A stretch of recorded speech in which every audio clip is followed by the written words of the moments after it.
Well, before we go any farther, Ed, perhaps you ought to tell us exactly what the procedure of circumcision is. You know, I don't know. Shock you? I hope it does. It does. Do you know that doctors don't know what circumcision is or how it should be defined? And if you think I'm kidding you, I'm not. Circumcision is the surgical removal of part of the foreskin, the sleeve of skin that covers the glands. The word glands, by the way, comes from the word acorn. You want to know what the glands look like? Go out to the park or the woods and find an oak tree and you see an acorn. That's what a gland looks like. They cut off that part of the penis.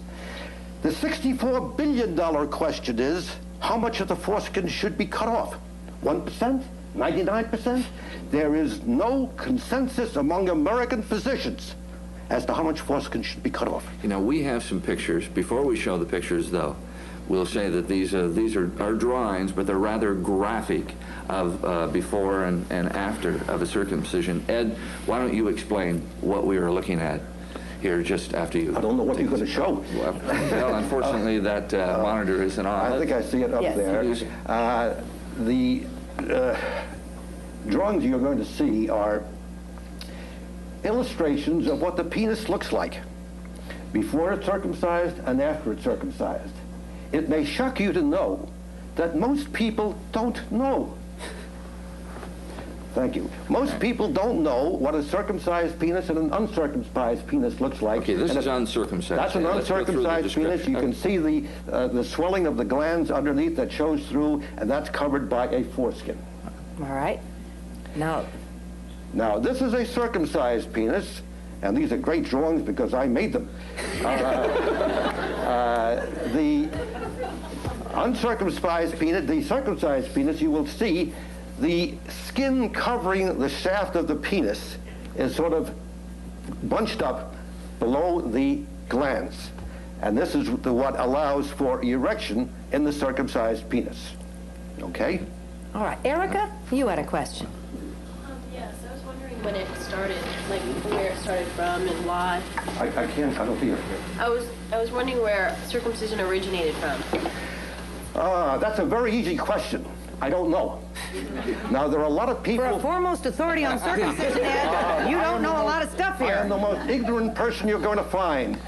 You will look in the books and you'll see it all over saying that circumcision originated with the Jews. Well, it didn't originate with the Jews. The Encyclopedia Judaica of 1971 makes the point very clearly that circumcision was practiced for centuries by the Egyptians before it was practiced by the Jews.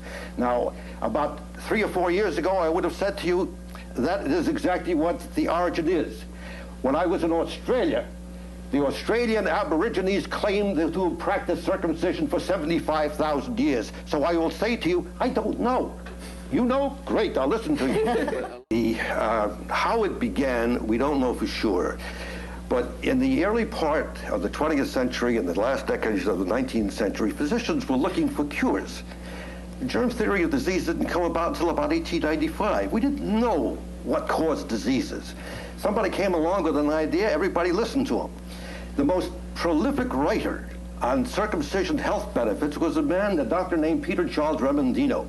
And he said, this procedure will prevent or cure about 100 ailments. Asthma, epilepsy, gout, rectal prolapse, feeble-mindedness, insanity. You name the disease, it was prevented or cured by circumcision. Now, I ignore this book. It's of no importance to me. Why? It was written in 1891. What is important is that this book was reprinted word for word in 1974.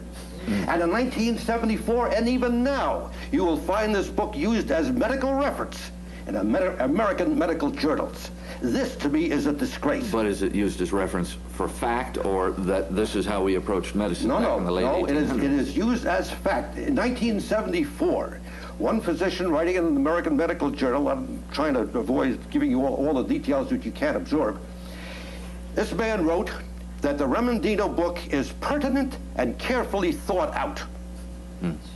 Now, this is ridiculous. The thing to bear... I'm going to have to interrupt you only a moment, because we have to take a commercial break. That's circumcision did not stop commercial breaks. We'll be back in just a moment. Stay tuned.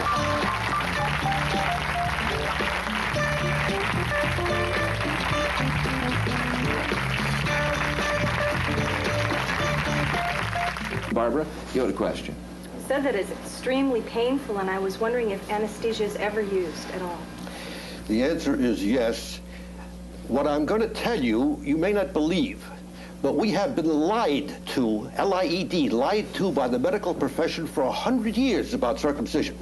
You will read in medical textbooks that circumcision is absolutely not painful. It's impossible for it not to be painful. And physicians have fought against the use of anesthesia. It is not used widely in the United States because anesthesia adds to the risk. It is used, I got the information just about 2 weeks ago, one province in Canada reports that 10% of the children are circumcised using anesthesia. It is generally not used, and these are lies about circumcision. What are the risks of using anesthetic? Risk of anesthetic, first of all, you can not get it into the right place, and you can puncture a nerve and cause permanent damage. This is known. You have a risk of infection. Anytime you penetrate the skin, I don't care for what purpose, there's an additional danger of infection. I'm saying that 75%, about 75% of the world's population do not practice circumcision. They do not routinely circumcise their For those males. who picked it up other than Jewish people, why did we pick it up then? Let me complete that thought for you because it's a very important one. You keep me straight now, Ed. I sure will. I sure will. I think you know that by now. Who are the countries that do not practice circumcision? All of the countries of continental Europe, from the Netherlands down to Greece and up through Eastern Europe, the Soviet Union, China, and Japan, among many others. Not only do they not practice circumcision, they never have in the past, and nobody is urging them to do it. Now, if you know your arithmetic, you know that 75% of the world's population do not practice circumcision. Who are those who do? It's about 25%. All circumcisions, all, with one exception, we'll come to that, are religious rituals or puberty rites as practiced by Muslims, Jews, many black Africans, and black Australians. Isolated pockets here and there in different parts of the world. But every circumcision is a religious ritual or puberty rite with one exception, and that is the practice in the English-speaking countries. This is where it was done, only in the English-speaking countries. We mentioned before all of the diseases that were said to be prevented or cured by circumcision. One of the most important things I can tell you, let us say that some of these reasons are correct. All of them are correct. I'll let you say that to me. In the 100 years that so-called health circumcision has been practiced, not one additional country was persuaded by the evidence to institute the practice. Not one. On the contrary, almost every country where they did institute it pulled back and said no. For example, in the 1950s, some 30 years ago, in each of the English-speaking countries, the circumcision rate was 80, 85, 90%. Today, in Great Britain, the circumcision rate is less than 1/10%. I know because I was there in August and I met with the people. I wanted to get information from them. And they insisted that I write an article for them, for their medical journals. Well, I don't understand, Ed, because 14 years ago, our American Academy of Pediatrics said it is unnecessary surgery. Why wasn't that publicized? Why wasn't that made known to the people who were circumcising their baby boys or thinking about doing it, aside from religious reasons? That's a very interesting question because, as you pointed out, in 1971 and again in 1975, the American Academy of Pediatrics issued such a statement. They said there are no valid medical indications for circumcision in the newborn period. Now, you would think that the rate would have dropped. No, not at all. In 1978... The question is why? I'm going to get to that. That's the billion-dollar question because it's far more serious than that. The American College of Obstetricians and Gynecologists endorsed the position of the American Academy of Pediatrics.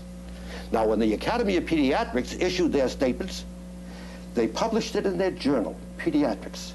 When the obstetricians gynecologists said that they supported the Academy of Pediatrics, they never published that statement. To this day, they have never published it.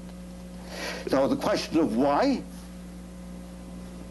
I think, and I will say this publicly, the motto of the American College of Obstetricians and Gynecologists is, be sincere whether you mean it or not. Jerry, you had a question. Yes, I was wondering how often something like mistakes occur, disfigurement, scarring, badly, or does this happen? Let me address that. I know you're going to be very angry with me because all I'm telling you this morning is that I don't know. There has never been a nationwide study in the United States of any aspect of circumcision.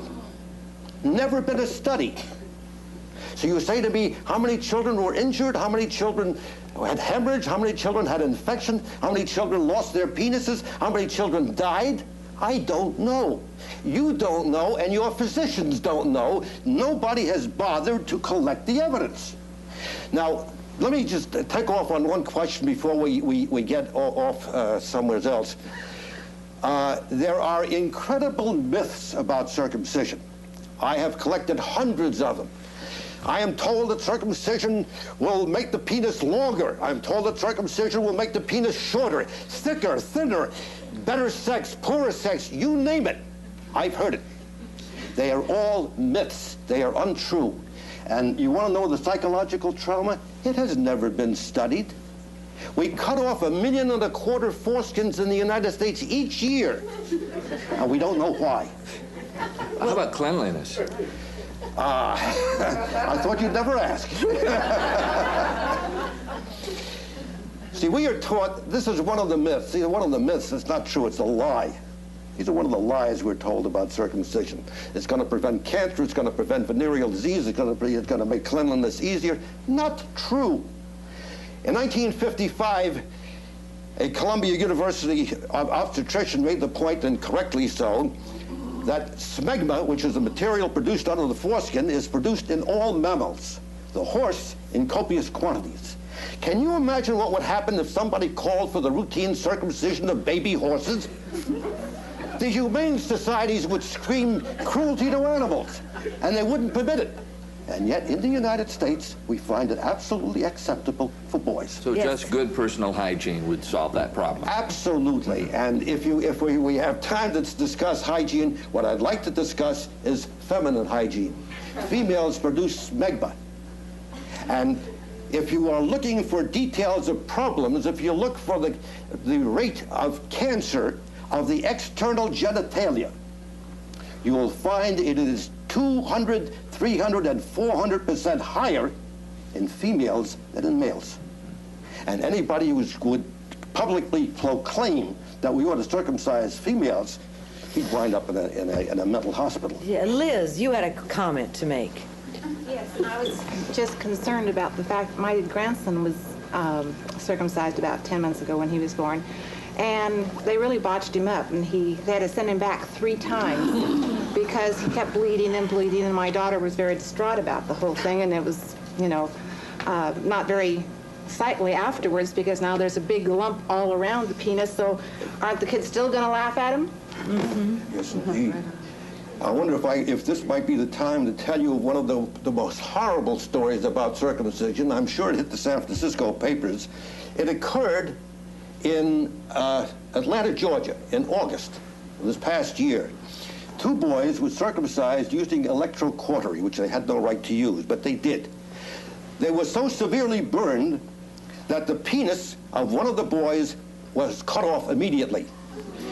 The other boy has absolutely no sensation and no use of his penis, and very likely will be cut off again. Not again, but they also.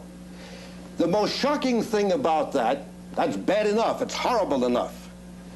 In the Atlanta Constitution, September 21st, 1985, there was an article in which this procedure was described and the tragedy discussed, and they quoted from the director of urology of the Medical School of Georgia. I'll give you his name because it was in the Atlanta Constitution. His name was Roy Witherington. He said that these 2 boys can lead a, quote, near normal life. Now that to me is, I don't know how to describe it. It's an absolute horror, but this is the attitude toward circumcision in the United States.